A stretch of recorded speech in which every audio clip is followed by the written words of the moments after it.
just brutal, isn't it, to see stuff like that? Yeah, it's definitely the worst part of the game. You hate to see it. Like I say, everything else pales into insignificance.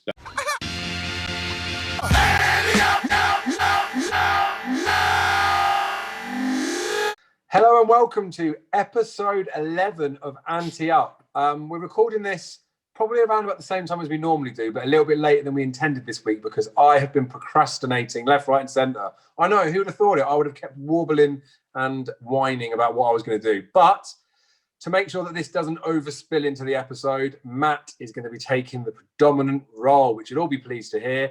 And hopefully we'll keep it as a shorter episode than it was last week. So, Matt, without further ado, let's just skip on to what happened over the last week, the action that's been run and done, what your thoughts are. And then if you want to ask my opinions or anything, then drop it in. If not, just leave me alone.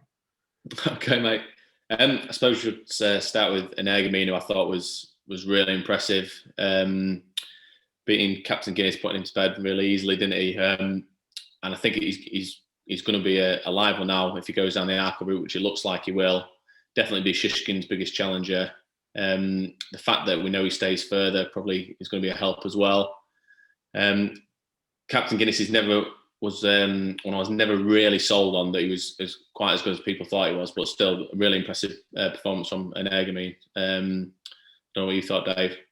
I don't know. I feel like, because we talked about this last week, didn't we? About what our thoughts for the race were. I feel like it almost played out like we said. Yeah. The fact that Black Bow for the both of us was nowhere near on par with either of those two, and it showed. Obviously, quietly ridden as well in the finish. Captain Guinness, I'm the same as you. I don't think he's that good a horse. Energumene, the time boys went mad on the first one, and I think again his time was pretty good. And he gets the job done, doesn't he? And he goes about his business. But I still think that he wouldn't have been the first choice for an Arkle. Still got no Cheltenham experience. He's been fragile because he's an older horse and he's taken a bit of a while to get there.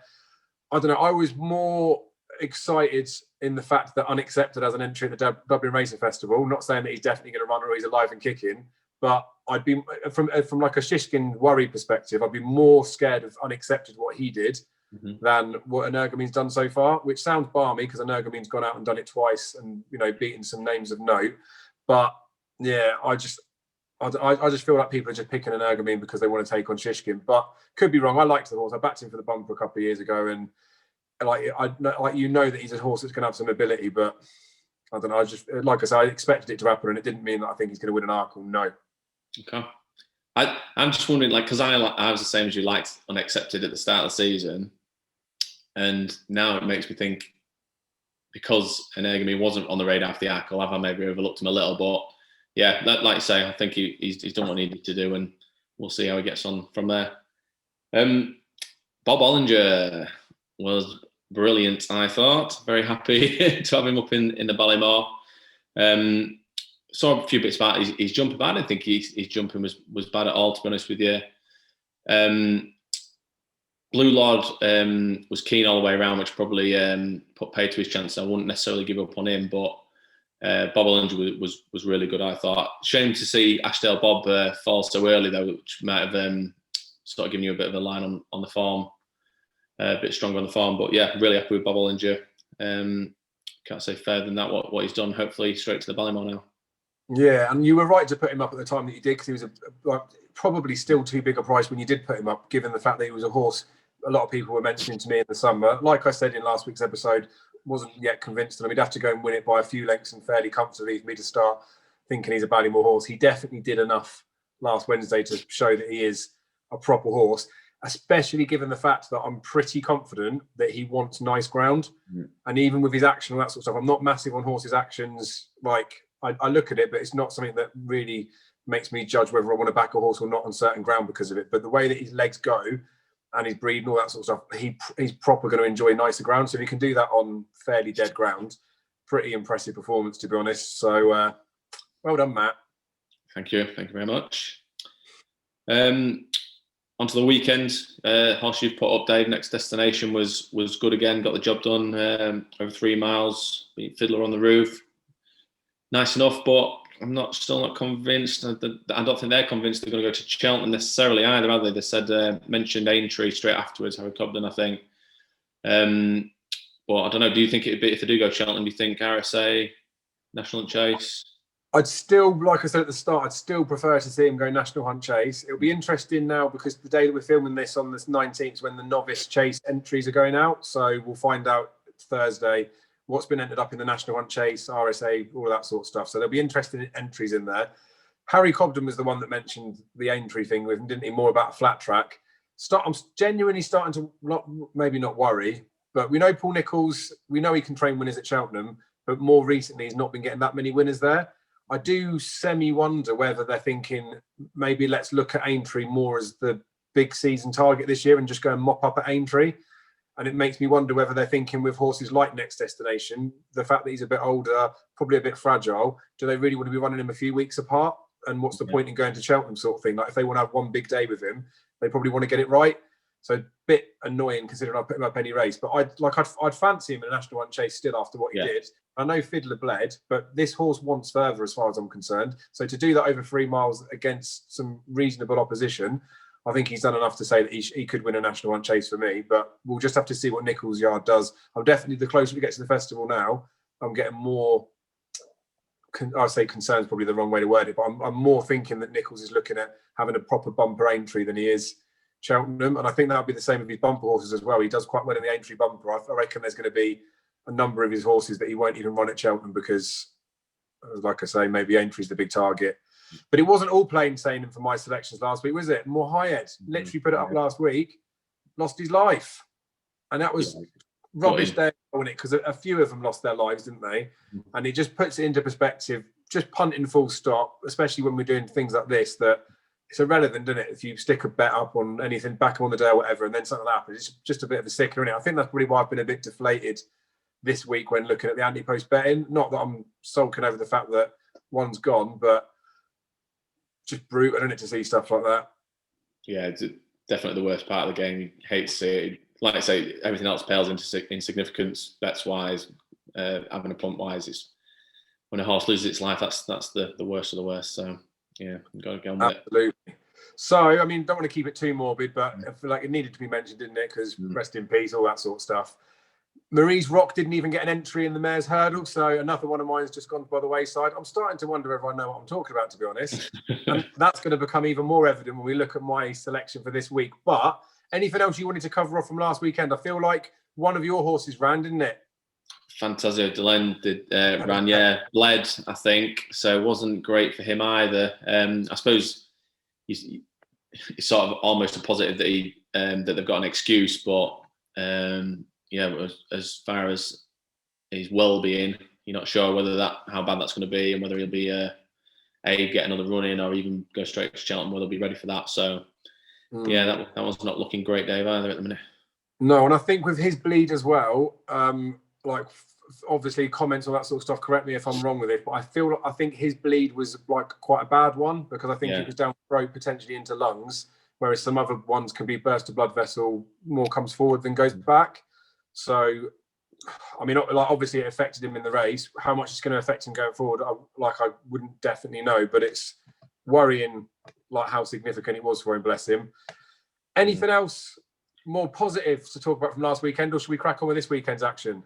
We've got to mention Envoy, haven't we? Got to mention Envoy. Why?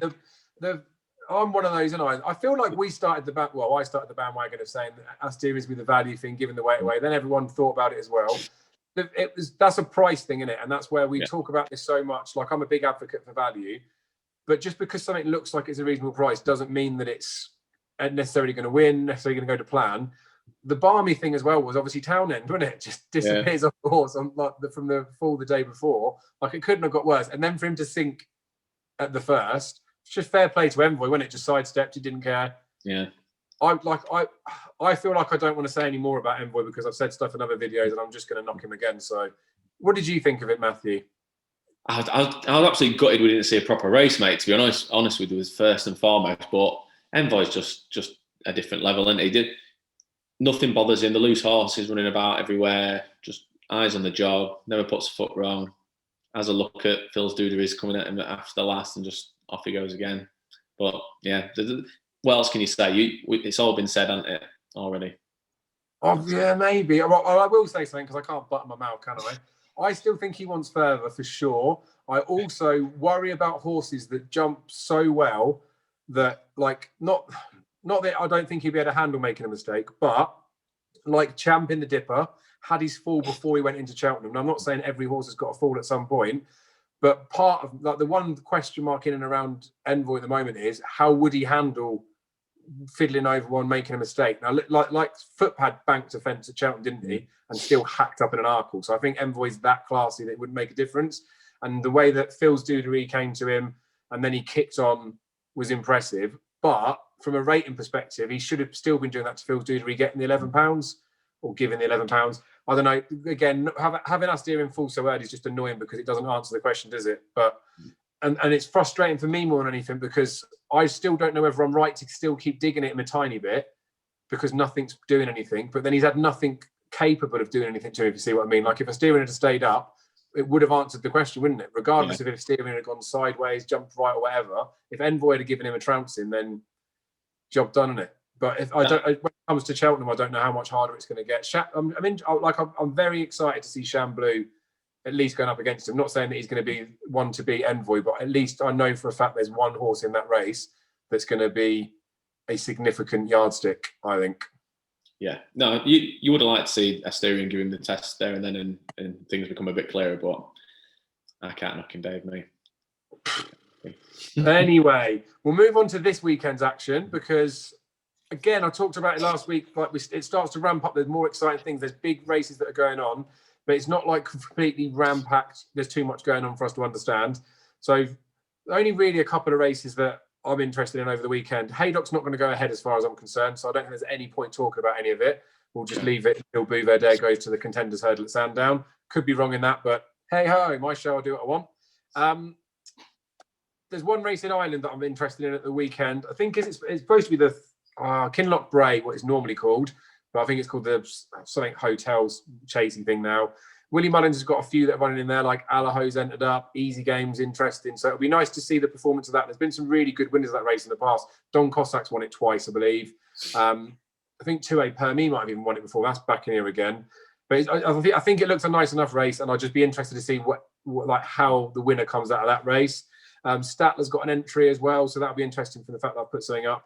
But man like Deffy, I can't, like, honestly, Matt, this is the most excited I've been about any race for a long time, or probably this season, or at least for a few weeks.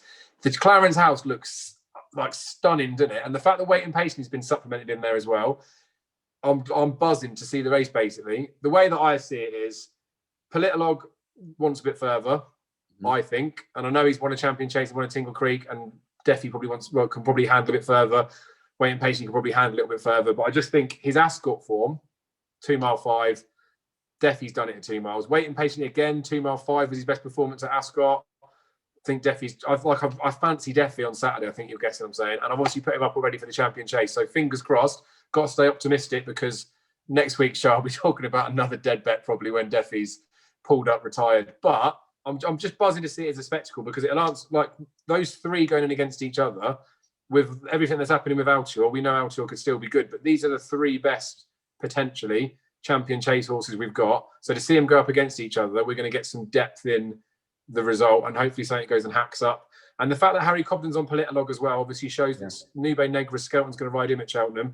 And Harry Cobden loves Politolog. Like Politolog is his favourite horse. He said it for years.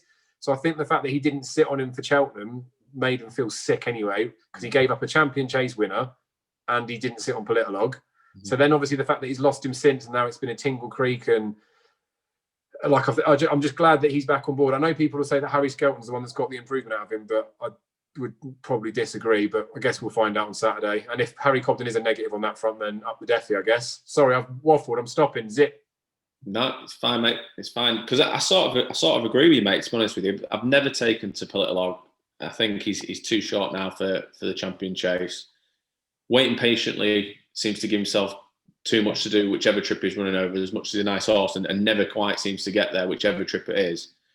If Deffy's anywhere near his best, then 72 is going to look silly. So, yeah, but it's just a big question mark with these last couple of runs, isn't it? But he's had a whole season where he's been off colour and come back from that. So you'd hope this is the time. I hope for your sake, Dave. Anyway, this is the time he's going to come back and halve some price for the champion chase on the back of it, mate. To be honest with you, but yeah, at the price is probably definitely going to be the bet, isn't he? Yep, and I think, like I said at the beginning of the season with the whole Paisley thing, I'd expected Paisley to have won at Newbury. He didn't. Was impressive enough at Ascot, so that's why I was glad we had the Antepost bet on. Definitely, I'd want to see him win on Saturday, but he could run a couple of lengths behind and still look okay, and will probably end up being value for the Antepost bet. So I'm still keen on that as a punt, but it's already been put up. Right, stop waffling, Dave. Let's get on with selections for this week, which gives me the opportunity for 2 weeks on the spin to say the selections for this week will be coming up after this short advertising break. Don't know if it works. Don't know if you skip it. Who cares? I said it. It's done. I think do you know what? I can't go first because everyone just wants me to stop talking. Matt, how many selections have you got this week? 1. Is it? Am I going to like it? Yeah, I think so. I hope so. Don't forget I'm in a bad mood this week. Right, hit me with it. Who is it? It's Capodanno for the county hurdle. He ran today. It was a horse at the start of the season who I was sort of on my shortlist for the Supreme after a bit of chat, and that was quite keen on him at Willie Mullins Yard. But then he really disappointed over 2 mile 3 at Clonmel on testing ground. But what was interesting about that race is it was the race that Sanois started off in last year, and it was also well beaten in it after they'd sort of talked him up. He then ran today over 2 miles, again on heavy ground, which Willie had said beforehand probably wasn't ideal for him. And he just ran out a real comfortable winner by 7 lengths to the second had run behind Bob Ollinger over 2 mile 4 on its previous run. Well beaten by Bob Ollinger, but ran well for a long way over 2 mile 4. Capodanno has already had a run over in France as well, so he's had his 3 runs now, so should get a mark. I suppose that the concern with him being is will his mark be high enough, but you'd hope for sort of something in the low 130s. That's what I'm looking at. I'm sort of looking at, so Sanois ended up with 133, and I think he got £4 from the British handicapper when he came over here, putting him on 137. So I'm hoping for something similar for Capodanno. And I'd looked through what the lowest rating, the bottom weight was in the county over the last few years. And you're usually looking at around 133, 134 to get you in. Some years, I mean, in 2019 it was 127, 2014 is 131. So I think he'll be all right on that front. Willie's got a really good record in the county as well, hasn't he? So with the Irish in general, they've won 7 of the last 11, and Willie's won 5 of those. So and novices and second season hurdlers also do really well. So they're all positives for Capodanno. So he's still 20-1 with Bet365, and I just thought it's worth putting him up this week. I think he'll probably shorten again when we hear about entries. And yeah, I thought it was a decent one, Dave, after we run today. Fair play. 20. To be fair, 20s is still reasonable-ish price, I think. I mean, you said I'd like it. I'm definitely just in a bad mood, so don't take it personally. The only interesting thing I think with the whole line with Saint War again last year, I had a few messages last year about saying lots of people were saying about like that being a really nice horse, and then he got beat, and everyone sort of I think we just forgot about him last year more than anything, didn't we? And then he goes and dots up in the county. I wonder whether with the British handicapper this year, because he's just going to see the same as everyone else, he's just going to say, stuff it, I'm going to give him a higher mark. And like you'd like to think they don't necessarily do that, but yeah, seeing what sort of mark he gets, like you saying like low 130s, I think that's being uber bullish to say that he'd be. Yeah, I think so. The problem is like you can't really compare just because it's same connections to what it was before, and if you give like on Racing Post ratings, not that the British handicap is going to really bother with that, but Saint Wild was rated like £1 higher than the Racing Post rating. So off of what Capodanno's done, 125 he was rated by the Racing Post ratings. You've either got to look at it thinking that like low 130s might be a bit harsh on that performance, or Racing Poster got it wrong with him. I quite like him. I can definitely see the lineman with him. I'm probably just a bit jealous because you snapped him up, to be honest. So fair play, Matt, on the slip, and I'll be adding him on as well. So well done. You've sold him to me. Cheers, mate. So it's enough from you. I'm sick of hearing your voice. All about me. This week, as I say, took a little bit of time before we started talking, didn't it, Matt? We've actually spent more time pre-episode this week than we ever have done in the history of recording life. But I'm swerving away from the handicaps a bit for the time being because fingers burn, and I just want to get a bit nearer to the time. I feel like there's a couple of other races that I need to get stuck into a bit. The novice chases, because the entries are this week, are something I want to hold back for on a couple of those. Just like I literally just feel like an absolute mug if I put something up today and it doesn't have an entry. So I'd rather lose a price than balls that up. And something else that I had on my radar, someone else has put up somewhere else, killed the price, and I don't really not that it matters because people are allowed to pick the same sort of horses, but I just don't like doing it. I feel like, what's the point in me giving something to people that somebody else has already done? He says, before he mentions a horse that I'm sure everyone's already fully well aware of, but we've been talking about the different divisions of different races and how strong and weak they look. We did those mid-season Cheltenham Festival preview stuff.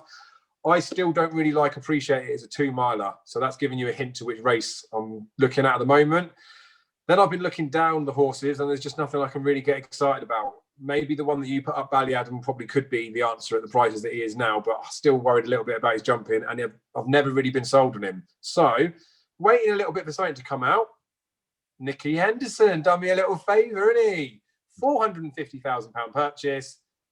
That's all I need to say in it. Don't need to give any other franking behind that. Big money purchase. It's Galley Hill for the Supreme. Now he's 33-1 Bet365, so cash outs there. 33s with loads of bookies. You can get 20-1 non-runner money back with Betfair Paddy Power if you want to be reserved, if you're a bit risk adverse and you want to see, let's see how he goes tomorrow. Let's make sure that he goes to Cheltenham, or make sure that he goes for this race. You could back him 20-1 any race with Sky Bet, but the suggestion that I'm putting up is just go Supreme. Forget about everyone talking about that he wants a bit further in his breeding. His granddam bred flat horses, left, right and centre. Hendo sticking him over 2 miles at Newbury. That's good enough for me to say that I think he's a Supreme horse, and coupled up with the fact that I think the Supreme looks weak this year, proper weak. So 33s, I think, is pretty decent. I even think the non-runner money back's fairly decent, but because there's 13 points in there to back it with the option to cash out, I know which way I'm going to play it. Like I said, I touched on the breeding bit there. I feel like the trip will be fine with him. We know over Supreme you want to stay a bit anyway. Obviously, lack of course experience is a tiny bit of a worry, and the fact that he's 6 maybe must have had some sort of a setback. Point form looks okay. The horse that he beat Graham McPherson's horse, Flan, the other day, absolutely wiped the floor with it, which, no disrespect to Flan, but you'd kind of expect that horse to do if we talk about Galley Hill being the price purchase that he is. But obviously, big money purchase doesn't mean that they're necessarily going to be absolute world beaters. I just think this race looks like the sort of race where something's crying out to be flying in, or not really from left field, but so to be thrown in from a well-represented yard like a Nicky Henderson. This horse should be on a lot of people's radar anyway.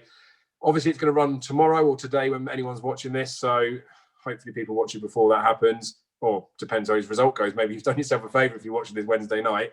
I feel like he's just going to hack up tomorrow. Hoi Polloi for Emma Lavelle, they fancied that on debut and it didn't run very well. So whether there was an issue or not, I don't know. I just feel like this race looked weak anyway. So I expect him to win. I think his price is going to shorten up. And then it depends what Nicky Henderson does after. Obviously, the fact that Dusart's out, I think he's going to want to run her into Supreme. So he might take precedence over some of the fixtures that are coming up. So it's Galley Hill in the Supreme at 33. I think the price is massive. I really, really do. I think he's a cracking bet, to be fair. Otherwise, I wouldn't be putting him up. Matt, don't just dig at me because I digged at Capodano, but feel free to dig at me if you think I'm wrong. Am I a bit desperate this week? No, I don't think you're desperate. I think, like a few of those, I probably was expecting to see him over a bit further. But like you say, with the Supreme looking so open, and with the fact that he's entered over 2 miles, with it being this late on, why wouldn't they just run him over a bit further and see? So if they enter him over 2 miles, the Supreme looking weak, it all does add up to a good tilt at the Supreme, probably done it more than likely. Oh, and he's fancied for tomorrow. He shortened almost immediately, didn't he? So I think if he dots up tomorrow, it's going to look a real good bet, isn't it? I think so. And I think Nicky Henderson would prefer to run him in. I thought he does so well in the Supreme. And we've seen Gold Cup winners that go and run in the Supreme. I know, again, the breeding, I'm sure he could probably get both of them. Lots of the Supreme winners probably would get both. Like Envoy would have won the Supreme if he came back, arguably. I just feel like it looks like the weaker of the races. I feel like it's the right thing. Even the market prices, like his 50s for a Ballymore, 33s for a Supreme. I'm not saying that's the be-all and end-all for how the market should be priced up, but lots of these horses that will say can get further or probably want further. I say it with Envoy, stick him over 3 miles, what they're doing. Doesn't mean that they're going to do it straight away. Like, these horses have got enough ability to prove it over a short trip. So I'm happy with Galley Hill, whether you like it or not. The 33s, do you think I'm doing the right thing, sticking up at 33s for the Supreme because I fancy him for that race? Or do you think the 20s, non-running money back, or the 20s, any race, would probably lure you in more if you were going to follow me in? No, I think it'd still be 33s with cash out there at this stage still. Yeah, definitely for me, that'd be the way I'd play it. Balls of steel. So that wraps up this week's episode. I mean, I think it's probably been longer than I was hoping it was going to be, but we'll get this edited, chopped up. I can't be bothered with the ticker bar this week because just lots going on, too tired. The live stuff I've been promising you guys for ages, I've got the templates and the scenes set up, but me and Matt need to spend some time going through it beforehand to get it going. So again, can be asked this week. So that'll be something coming up very soon, but I will get that sorted, and hopefully I'll get it sorted for the Dublin Racing Festival, which is only a few weekends away now. So it's all starting to ramp up. And thank you very much for your support, and we will see you again next week.